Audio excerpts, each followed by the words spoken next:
Welcome to From Betrayal to Breakthrough. I'm Dr. Debbie Silber, and today's guest is Lois Hollis. Lois Hollis, RN, BSN, REV, is a shame, guilt educator, counselor, filmmaker. Lois shifts our opinion of one of the most taboo subjects, shame and guilt. As a trailblazer, she helped create one of the first kidney hemodialysis units in the USA in 1966.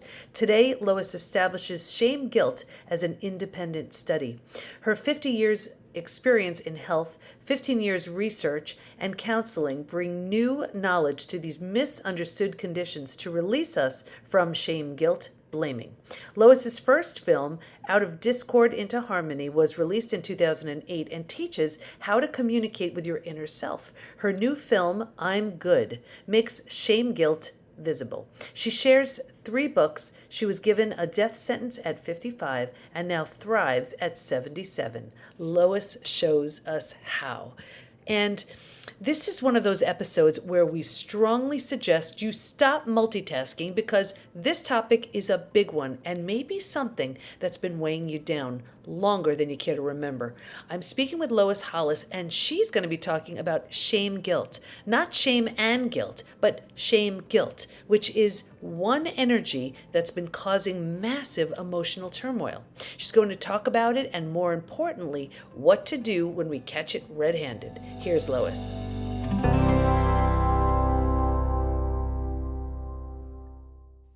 Okay, everybody. So you know how we always talk about betrayal and betrayal to breakthrough. That's the whole idea.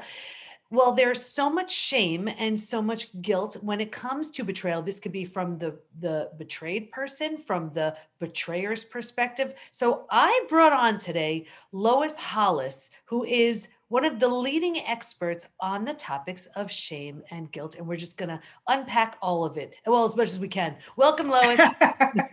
Yes, if we can cure it in 30 minutes, we're really, really good. Yes, absolutely. So what had you land on the topic of shame and guilt? Well, my own life, as typically most of us healers are in that direction. I didn't really know too much about my life until I was in my 50s. I just kept on going. I was a nurse, started at 12 years old as a nurse's aide, and always was in medicine. I always wanted to help heal people and heal myself, and health was the main concern. I didn't think how anything else could be more important. And I still think it is today. Anyway, I always have been on the forefront of medicine unknowingly. You know how we keep following ourselves and we don't know what we've been doing until later. I started the first kidney hemodialysis unit in the country in 66 and started the hepatitis protocols and home hemodialysis. I was in open heart surgery in the late 50s. So somehow I've always been on the forefront of new things, unknowingly, like something needed to be done, so I did it. So, okay, so I see a real strong medical background here. So where did the idea of shame and guilt Came in? Yeah. Okay, so in my 50s, I became very depressed, like super depressed, which is kind of disposition because of my background and my health field and my enthusiasm for life. I became so depressed, like suicidal depression. And I came to find out, you know, how your memories flood back when they flood back. I had an extremely abusive childhood, so much so that I had a near-death experience in my childhood, somewhere around 5 or 6, and I started understanding that at that time. My neck was broken, C1, C2, and C3 were broken. I did not know that until a chiropractor tried to help me out. So that's how I found out the many illnesses I had. My heart had a leaky valve. I had scoliosis so bad from bending over because of shame and guilt, depression. My lungs were not functioning properly. My liver was, they called it a fatty liver because I had 30 years of migraine headaches and I took medications for that too. I had broken jaws. and Now this severe is abuse okay. in So childhood. this isn't all right. So it wasn't just you had all these medical conditions and no one knew where they were coming from. This was coming from this was coming from physical abuse that you just did not recall. That was Well, of course, who remembers those things? right. In fact, I just a couple years ago, I just saw a memory. I saw myself as a child, like year old or 2 years old, someone holding me up by my ankles and banging my head on the floor. Oh my gosh. I know. So we're talking to there.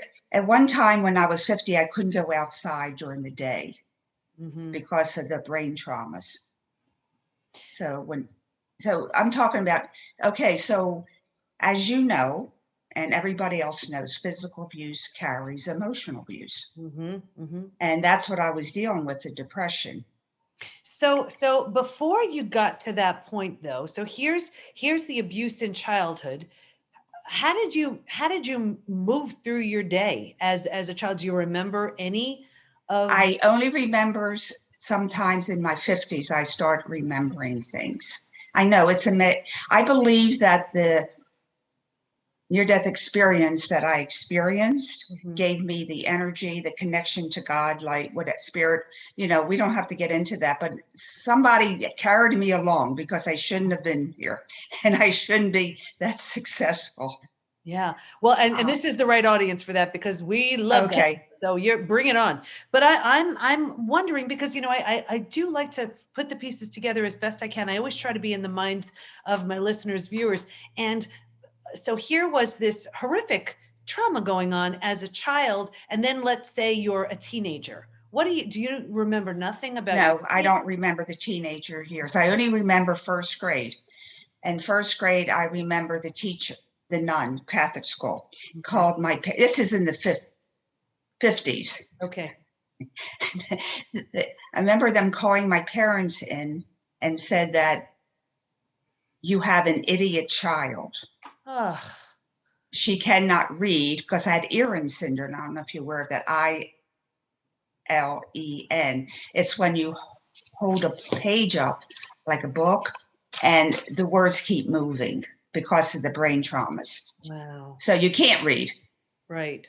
So I have to tell you this little thing. I was holding the book up in class and I remember this part. And I told the nun, the sister, how do you stop the words from moving? Right? Logical. They wouldn't stop moving so I could read. They hit me because I was like a brat, I was making fun of it. But, what did they know in the 50s? Right. So the next day, I turned the book around. I'm very creative.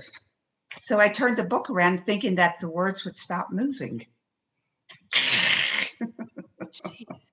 Okay, so now there's trauma at home and now there's trauma at school.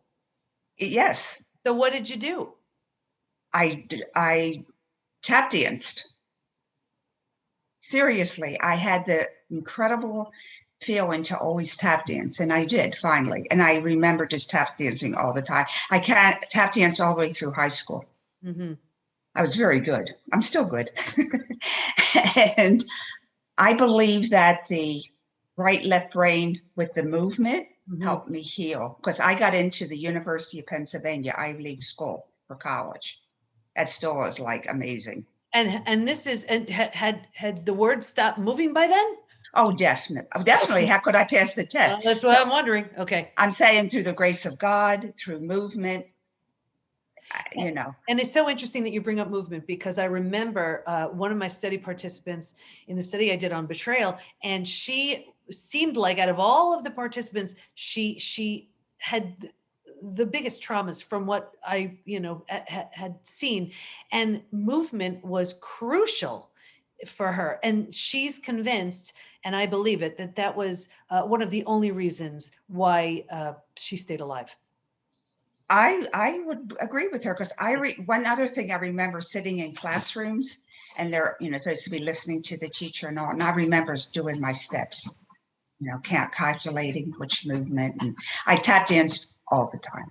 So I mean, tap dancing, not ballet, because I didn't really like ballet, but I love tap dance. And I tap danced from maybe 7, 8 years old to like 12 or 13. and so, okay, so take me into now, let's say your 20s, your 30s, your and beyond. Would you so still you remembered nothing about? I don't remember that. I'll remember being like very intense on my work, setting up a new kidney unit. What I want to say here is that somehow I always had new information, unbidden information. So for me to start the topic of shame, guilt, giving new information is not unusual for me. That's why I'm making the connection. Yeah.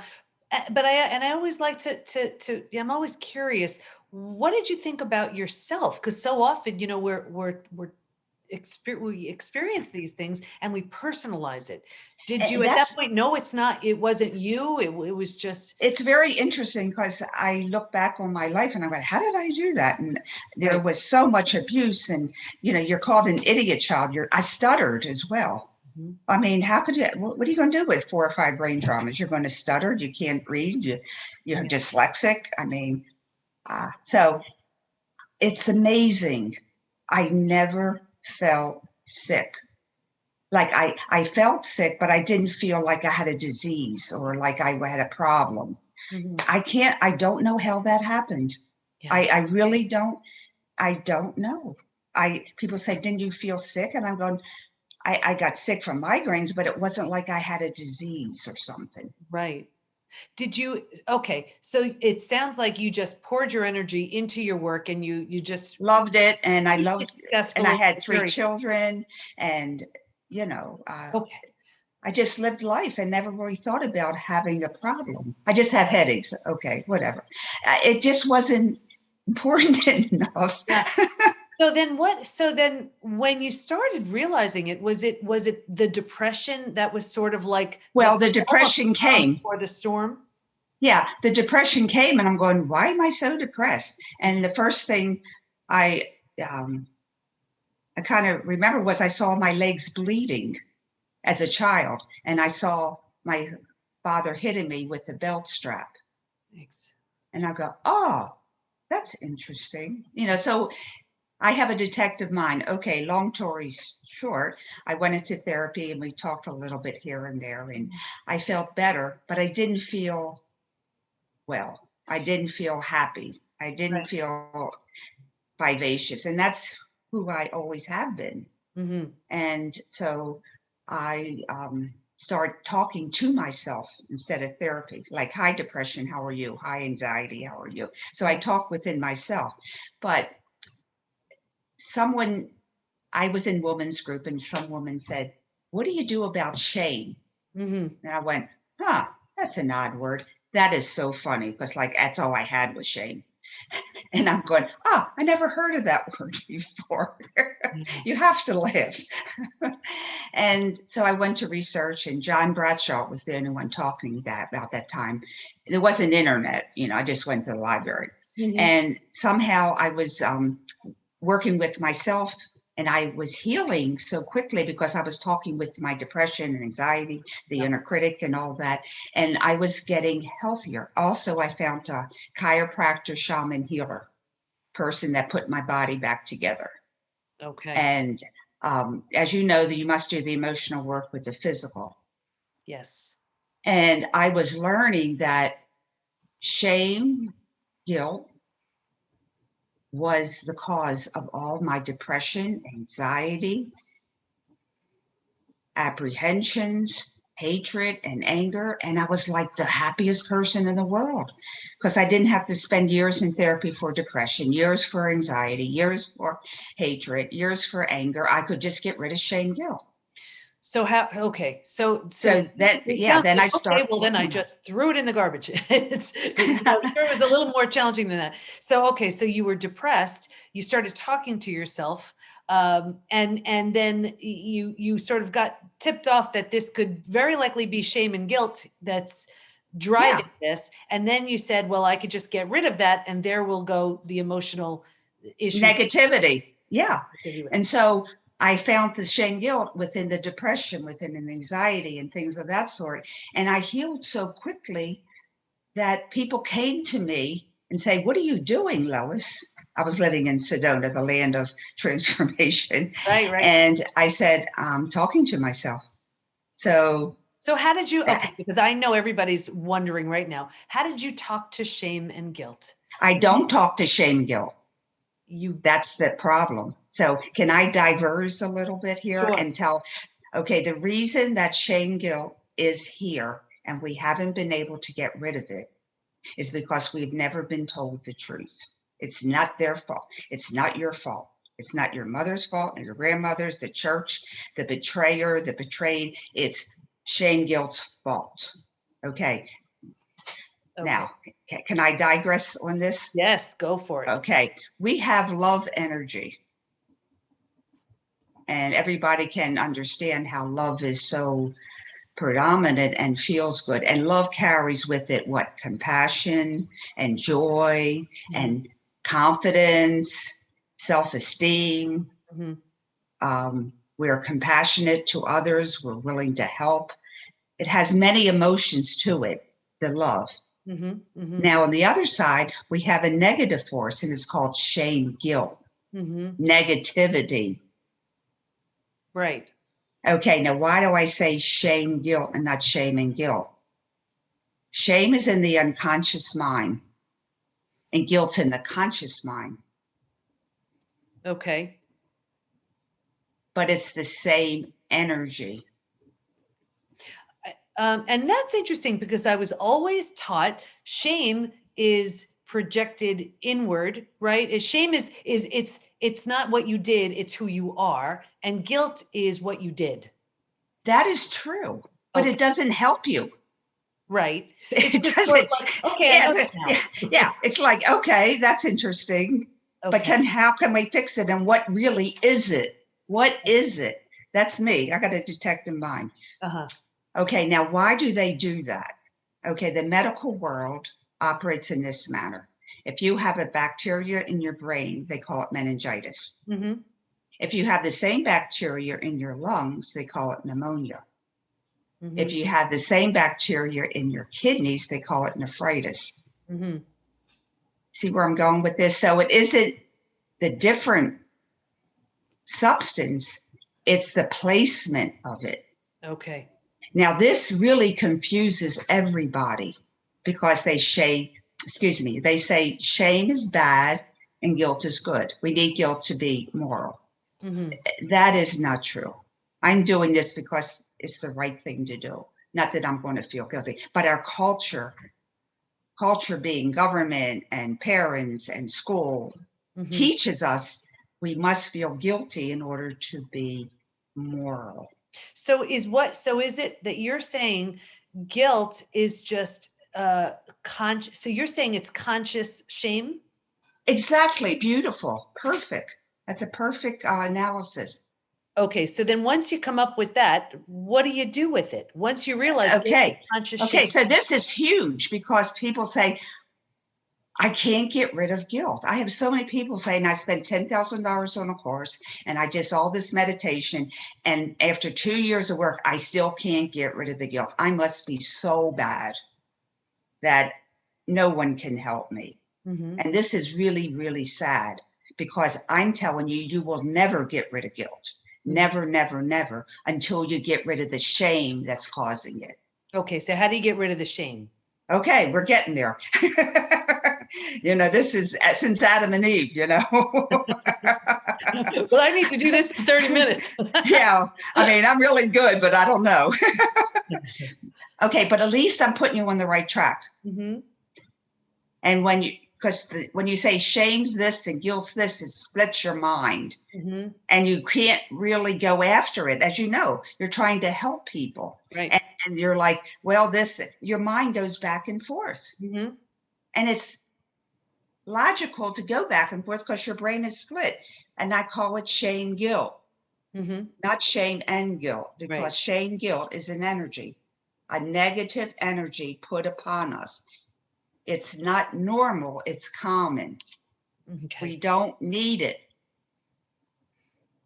Okay. Okay. Now, what happens when a negative force, excuse me, a virus comes into your computer? It It, messes it it, up. it messes it up. I mean, like nothing works. I mean, and you're like ready to throw it in the garbage can. But your files, sometimes the virus will attack your files. Sometimes they'll attack your hard drive. Sometimes Right. it's just, it doesn't have a special root. It just distorts whatever it distorts, Okay. right? Okay. And how do you fix it? You got a virus removal program. Well, we Right. got a shame guilt removal program, because shame guilt is an energy comes into us, and Right. it turns our positive emotions to negative ones. It Okay. turns compassion to depression. It turns intuition to anxiety. It Okay. turns And Lois, passion to anger. I got it. And I totally hear you. I just imagine it's similar to, it sounds like, let's say you have, you're an emotional eater, and then it's like, well, just get rid of the cookies. It's not necessarily that simple, right? So you're making it sound very simple. And I want to make sure we really understand this completely, because when you say, well, we have to get rid of I love the idea. I'm using my logical mind to try to understand how to do that. And I cannot come up with anything. Okay, step number one, Mhm. okay, is what we're doing right now. Okay. We have to understand it's not of us, because we internalize shame guilt, right? Right. I am no good. I'm saying that we don't need to internalize it, because it's an outside force. Okay. We don't need it. Okay. It's sort of like a parasitic energy or something, whatever you want to talk about, but it doesn't belong to us. Not ours. So Got it. if it's outside of us, we can get rid of it. Okay. Okay. That has to be made the foundation before you can start processing and getting rid of it, because shame guilt only has one defect. hmm It dissolves in detection. Okay. So that's where we're going. Okay. We're called know thy enemy. And Okay. this is really unfortunate, because what has shame guilt been done? Put it under the covers. Right. So the more you can know about it, the more you can get rid of it, and the more you can avoid it. See, you have to identify it, hmm release it, and avoid it. Okay. So how do you release it? You have to identify it first. What did I Okay. say? Identify it, Right. release, and avoid. Okay. So, Now, most of us, including myself, hmm we don't even know what shame guilt behaviors are, because we consider it normal behavior. Okay. I have 500, I have an ebook, 500 questions, one answer, Mhm. obviously, shame guilt. It teaches you 500 ways we are attacked by shame guilt behaviors. So we have to know that. We have to know what to avoid. hmm Okay. Okay, so when shame guilt affects us, a lot of people feel that, that heaviness, hmm that burden, I'm not good enough. hmm With the fact that what we do know now, that shame guilt's an energy, we can put it to the side.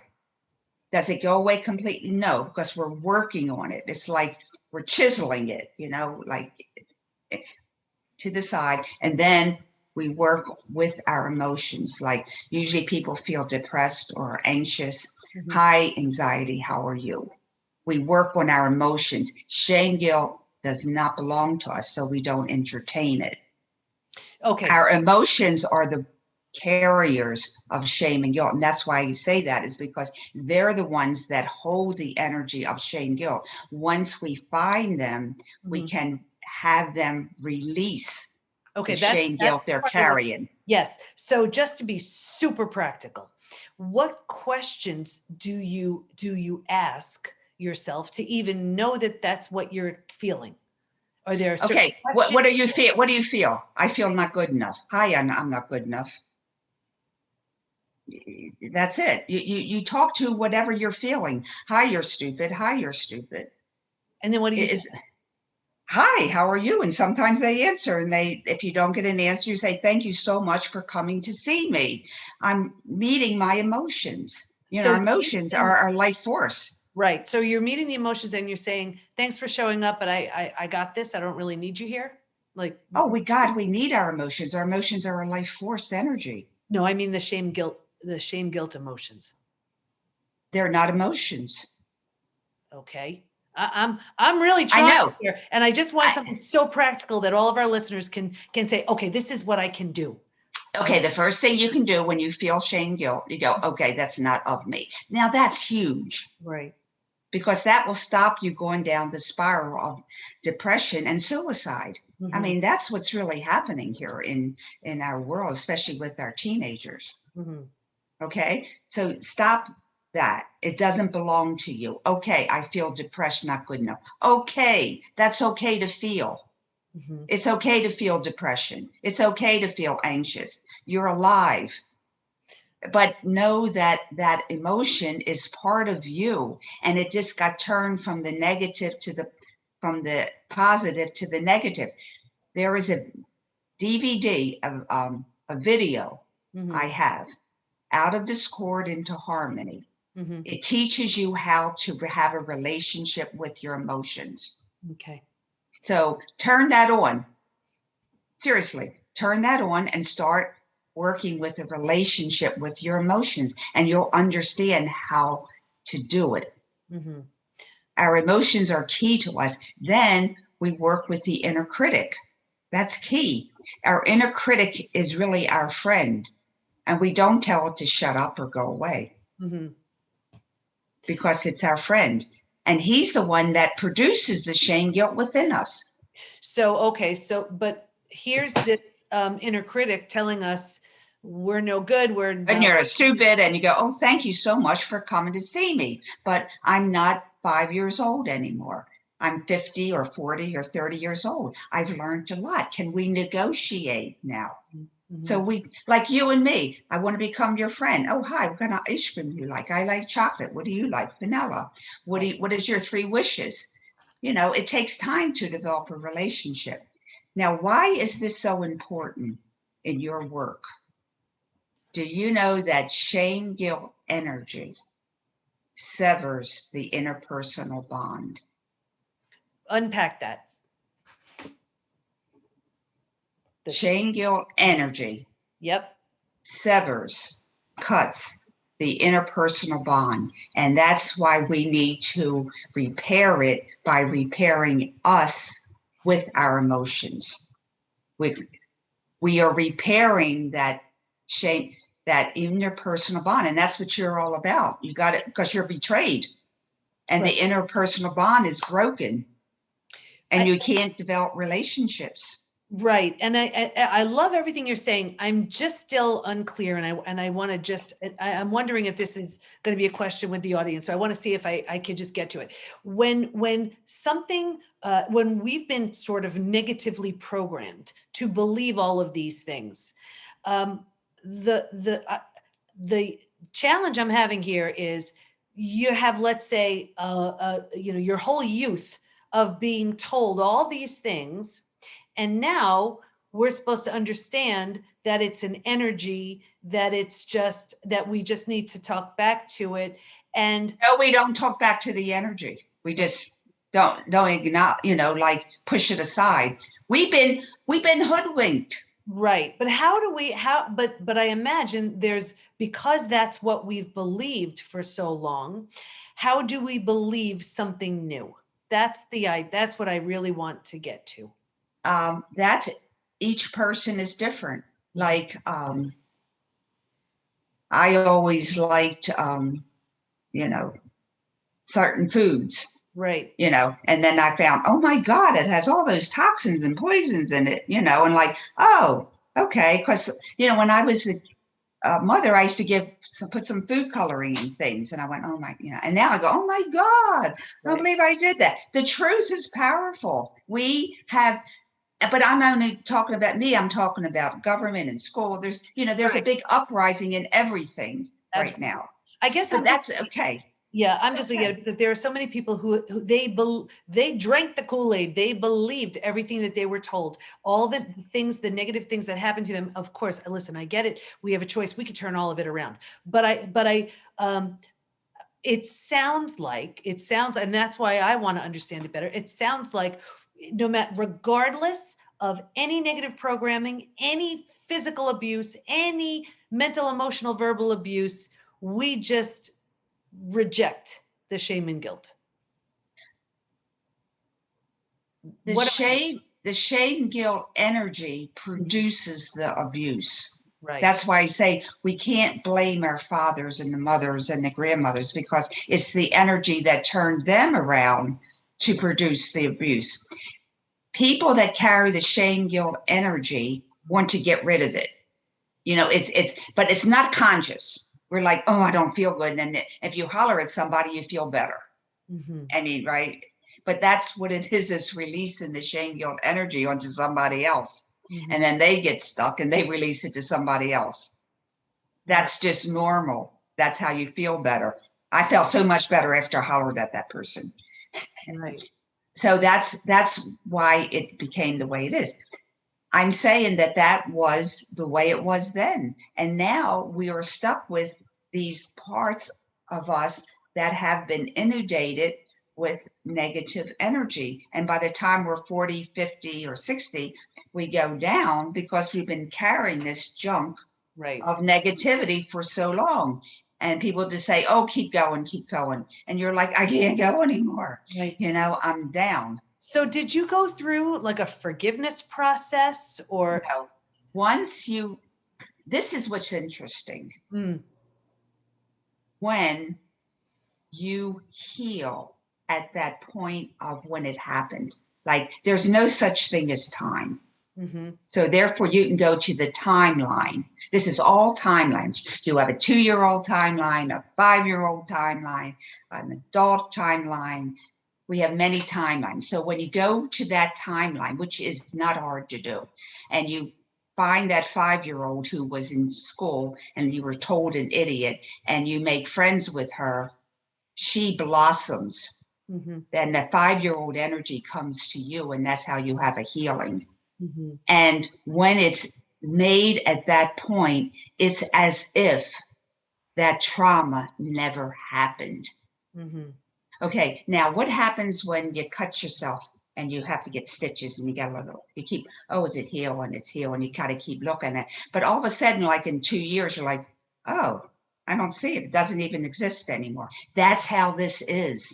Yeah. This Okay. is that emotion to that level that it's so it wasn't like forgiveness. It was as if it never happened.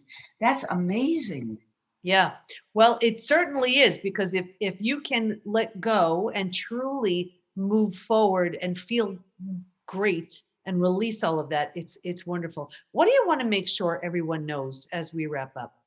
Okay, what I did today was help you go on a different street. Instead of going to like of shame, guilt, no hope. Mm-hmm. And believe me, we've all there. Now I'm saying, okay, there is a way out of this. Okay, can we do it in 5 minutes? Probably not. But eventually you'll get to the point that you can do it that quickly. I help people learn how to self-talk and self-heal, and they're fine. I mean, they keep on going on because we have to keep on healing ourselves. Mm-hmm. Know that shame guilt doesn't belong to us. That's Mm-hmm. huge. If you can just do that, that's huge. And what you have is your dear, precious emotions. And your emotions are your life force. And they want to be healthy. But they're the ones, God bless them, they carry this energy for you for years and years and years so that you could live Mm-hmm. and be productive like I was. But Right. they get tired too, and they're like falling down. So I have to meet them. This is not unusual therapy because they do a lot of parts therapy now and Mm-hmm. interpersonal things, Right. but I just go a little bit deeper. So watch my Out of Discord into Harmony, and I'm always available for questions, and get my ebook, 500 Questions, One Answer, and it'll show you the uh, shame guilt behaviors that all of us use. Mm-hmm. But what we're doing is naming something that we're all aware of, but we never could name it. Right. And Right. if we name it, we can heal it. And not heal it, but move forward. Yeah. Very interesting. And I feel like we just, this was the tip of the iceberg on this topic. And it was wonderful. Lois, where does everybody go to learn more about you and your wonderful work? LoisHollis.com, LoisHollis. And I have about 50, maybe 60 podcasts there. Mm-hmm. So you can get a lot of education because everybody looks at shame, guilt, energy differently. Wonderful. Okay. Lois, I want to thank you so much. This was very interesting. And I feel like something definitely worth looking into if we're carrying shame, guilt, which I imagine many of us are. And what a beautiful way to release it. And you are a vibrant, glowing example of someone who has. So thank you so much for your time and your wisdom. Thank you.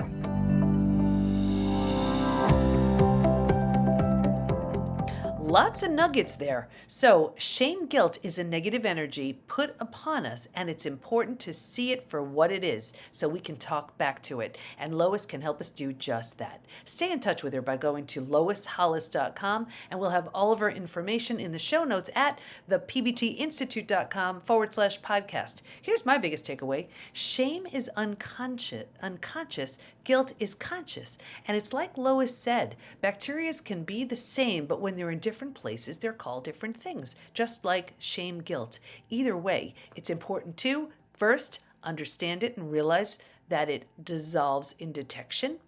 2, identify it, then release it, then avoid it. So the key is we need to acknowledge these feelings first and at the same time work with our inner critic, creating a healthier relationship with it so it stops sabotaging us. Sounds like it's worth the work for sure. Be sure to take the post-betrayal syndrome quiz, which you can find at thepbtinstitute.com/quiz. And like the show, subscribe, rate, review, and tell your friends about it. Thanks for listening. Can't wait to be with you next time. And here's to your breakthrough.